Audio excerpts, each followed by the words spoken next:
ආයුබෝවන් අදත් මම ඔයාලව සාදරයෙන් පිළිගන්නවා විසිතුරු පිළිබඳව කතා කරන්න.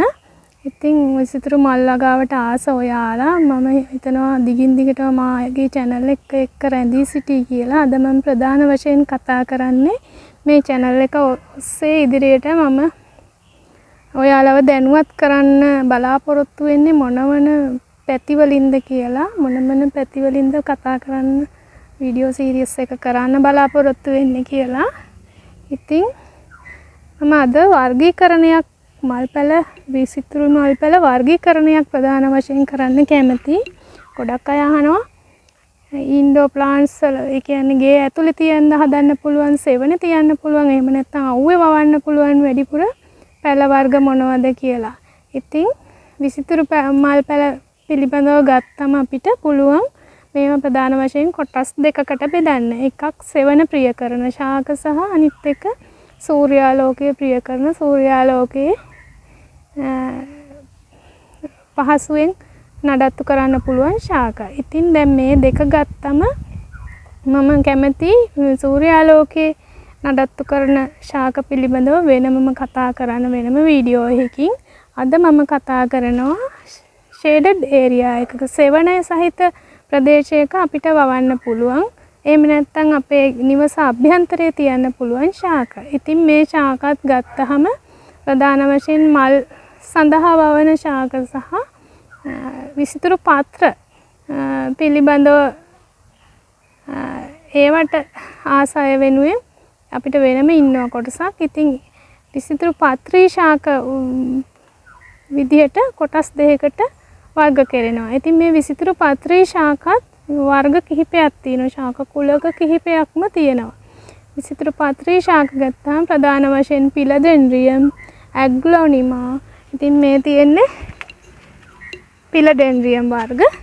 ඊළඟට මෙන්න මේ ඇග්ලොනිමා. මේ තියෙන්නේ ඇග්ලොනිමා. ඉතින් මේ ඇග්ලොනිමා වර්ගත් එක වර්ගයක් කුලකයක්. ඊළඟට තව තියෙනවා කැලතියා. මේ තියෙන්නේ කැලතියා. තව මීමන තියෙනවා. මීමන නම් මයි ළඟ දැනට නැහැ. මීමන ගස් පහුගිය පෑවිල්ලට මැරුණා. ඉතින් මේ වර්ග එකිනෙකට ඒ වර්ග වලට අවශ්‍ය වෙන පාරිසරික සාධක වෙනස්. වෙනස් කියන්නේ දැන් සෙවණ සහිත වුණාට මේවයි දැන් ඊළඟට මේ තියෙන්නේ පෝතෝ වර්ග. මේ තියෙන්නේ ගෝල්ඩන් පෝතෝ. ඊළඟට මේක බැසිල් පෝතෝ, පිලඩෙන්ඩ්‍රියම් වර්ගයක් ඒක. ඉතින් ඒ වගේ ඊළඟට මේ තියෙන්නේ එපීෂියා. එපීෂියා කියන්නේ මල් සහිත සෙවණේ හැදෙන ශාකයක්. ඊළඟට මේ තියෙන්නේ මල්. ඉතින් මේකත් මල් සහිත සෙවණේ හදන්න පුළුවන් ශාකයක්. මේක අපි ලිප්ස්ටික් කියලා ලිප්ස්ටික් කුලේ ශාක කියලා තමයි අපි කියන්නේ. ඉතින් මේවට විද්‍යාත්මක නම් වෙනම තියෙනවා. මම මේවා වෙනම වර්ග අරගෙන ඒවට අවශ්‍ය වෙන පාරිසරික තත්ත්ව වෙනම කතා කරන්නම්. මීඩියා එක මාධ්‍ය සුළු වෙනස්කම් තියෙනවා. ගොඩක් මාධ්‍ය වල පොදුවේ ගත්තොත් මේ හැම පැලයක්ම වවනකොට හොඳින් වතුර බැස යන මාධ්‍යයක් වෙන්න ඕනේ. ඊළඟට ඒකට අවශ්‍ය pH අගයක් තියෙනවා. ටෙම්පරේචර් එකක්. ඒ වගේම ජලය කොහොමද මොයිස්චරයිසිං එක ඒ වගේ ගොඩක් සාධක තියෙනවා. ඒ සාධක පිළිබඳව එකිනෙක වර්ග අනුව අරගෙන උදාහරණයක් විදිහට ඕකිඩ් ගත්තොත් ඕකිඩ් වලට අවශ්‍ය වෙන සෙවණ 50 60 වගේ සෙවණකදී තමයි ඕකිඩ් හොඳින් ලස්සනට හැදෙන්නේ. හැදෙන්න පුළුවන්. හැදුනට අර නිරෝගීව හැදෙන්න ලස්සන පැලයක් හැදෙන්න නම් ඒ වගේ සෙවණක් අවශ්‍යයි මල් එක්ක. ඊළඟට ඇන්තූරියන් ගත්තොත් ඇන්තූරියන් 70 80 වගේ සෙවණක් තමයි එයාලා ලස්සනට හදන්න පුළුවන් වෙන්නේ. ඊළඟට අපි කැලතියා වගොත් කැලතියා එක මේ බලන්න. කැලතියා එකේදී ඒකේ සෙවණ 80ක් විතර ඕනේ. ඒක ඊළඟට ඒක තෙතමනිය සහිත පරිසරයක තමයි හොඳට හැදෙන්නේ. ඉතින් පොළවේ වුණත් ඒක හදන්න පුළුවන් තෙත් පරිසරයක. ඊළඟට මීමනත් එහෙමයි. දැන් අපි නිවස ඇතුළත මේ පැල තියන්න ගත්තොත් ඒත් අපි බලන්න ඕන බාත් รู එකට දැන් මීමන වගේ යනවා. ඇතුළේ තෙත් ගතිය වැඩිනේ. ඒ වගේ පරිසරයක. ඊළඟට අපි දැකලා තියෙනවා කිචන් එකක වගේ මෙන්න මේ පෝත වර්ග ගොඩක් අය ලස්සනට හදනවා. ඊළඟට ඇග්‍රොනිමා වලට අවශ්‍ය හිරු එළිය සාපේක්ෂව ඇන්තූරියම් වලට වැඩි. ඒ කියන්නේ සෙවන අඩුවෙන් 60% වගේ සෙවනක තමයි ඇග්‍රොනිකා ලස්සනට හැදෙන්නේ. ඉතින් මම මගේ මේ මන්නම් සීමිත ඉඩකඩක් තියෙන්නේ පැල වගාවට තවානට. ඉතින් ඒ සීමිත ඉඩකඩේ මම මැනේජ් කරගෙන යනවා කොහොම හරි. ඒ වගේ තමයි. ඉතින් මේ එකින් එක ශාක කුලක අරගෙන මම ඉස්සරහට මමත් දැනුවත් වෙන ගමන් ඔයාලවත් ක්‍රමික විධිමත් දැනුවත් කිරීමකට මම යන්න කැමතියි. ඉස්සරහට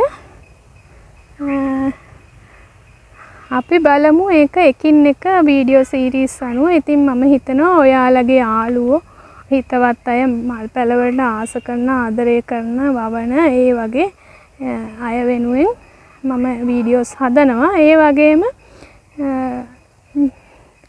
මාකට් එක පිළිබඳව අපිට මේ දිනවල කට්ටියට ප්‍රශ්න තියෙනවා. මාකට් එකක් තියෙයිද?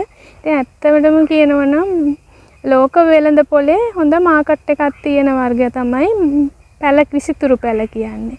ඒක අපේ අයම ලංකාව ඇතුළේදී අපිම කන්ඩෙම් කරගෙන පහත් කරගෙන කතා කරන හින්දා එහෙම වෙලා තියෙන්නේ. මම ඉතින් ඉස්සරහට කතා කරනවා කොහොමද ලංකාවේ මාකට් එක වගේම කොහොම පිටරට මාකට් එක වුණත් විදේශ වෙළඳ පොළ වුණත් කොහොමද විදේශ වෙළඳ පොළට සුදුසු තත්ත්වයකට පැල අපි නිෂ්පාදනය කරන්නේ. ඒ ක්වොලිටි තියෙනවා. ඉතින් ඒ ක්වොලිටි ඊළඟට ඒ විදේශ වෙළඳ පොළ අඳුරගන්නේ කොහොමද?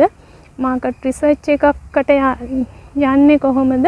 ඒ දේවල් ගැන විධිමත්ව ක්‍රමිකව මම කතා කරනවා ඉදිරියේදී. ඉතින් අපි විශේෂයෙන්ම කියන්න තියෙන්නේ විදේශ වෙළඳ පොළකට යනවා නම් ක්වොලිටි පැලයක් අපි නිතරම හදන්න අවශ්‍ය වෙනවා. මොකක් හරි කුණු ගොඩක් දීලා එහෙම බෑ. අපි දිගින් දිගටම ඒ අයගේ විශ්වාසය දිනා ගන්න පුළුවන් වෙන්න ඕනේ. ඉතින් ඒක කොහොමද කරන්නේ? මේ දේවල් විස්තරාත්මකව ඩීප්ලි මම ඉස්සරහට සාකච්ඡා කරන්නම්. ඇත්තටම අපි අලුත් පුරුදු වෙලා ඉන්නවා. තව දෙයක් කියනවා නම් පුරුදු වෙලා තියෙනවා. අලුත් පැල පස්සේ යන්න. අලුත් දේවල් ඒ කියන්නේ අපේ රටේ තියෙන ඩොලර්ස් පිට රටට යන එක තමයි ඔය අලුත් පැල අරගන්න ඒවා පස්සේ දුවන්න අපිට අපේ සිද්ධ වෙන්නේ. අපේ රටේ දියුණුවක් සිද්ධ වෙන්නේ නැහැ. ඉතින් ඔයාලා ඇත්තම කරන්න ඕනේ අපේ රටේ ලස්සන පැල තියෙනවා. මේවා අපි බැලුවාම නෙට් එකේ සර්ච් කරලා බැලුවාම ඒවා වෙන රටවල හරි මාකට් වෙන වර්ග. ඉතින් ඒ IT ගැන නොලෙජ් එකක් තියෙන අයට මේවා රිසර්ච් කරලා හොයන්න පුළුවන් මොනවද අලුත් වර්ගද පරණ අපේ ළඟ තියෙන කැලේ තියෙන දේවල්ටද වැඩි ඉල්ලුම තියෙන්නේ කියලා. ඉතින් ඒ දේවල් ගොඩක් වටිනවා. මම නම් හිතන්නේ අපේ ළඟ තියෙන අපේ දැනටමත් තියෙන දේට අපි වටිනාකමක් දෙන්න පුරුදු වෙන්න ඕන, දෙන්න හිතන්න ඕන.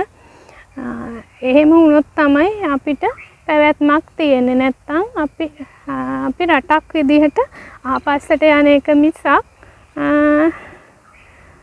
අපිට කවදාවත් නැගිට ගන්න බැරි වෙනවා. ඉතින් පුළුවන් තරම් උත්සාහවත් වෙන්න ඕනේ. එකිනෙකා වට ගන්නෙ නැතුව එකිනෙකාට උදව්වක් වෙමින් තමන්ගේ ගමන ව්‍යාපාරික ගමනක් හරි එහෙම නැත්තම්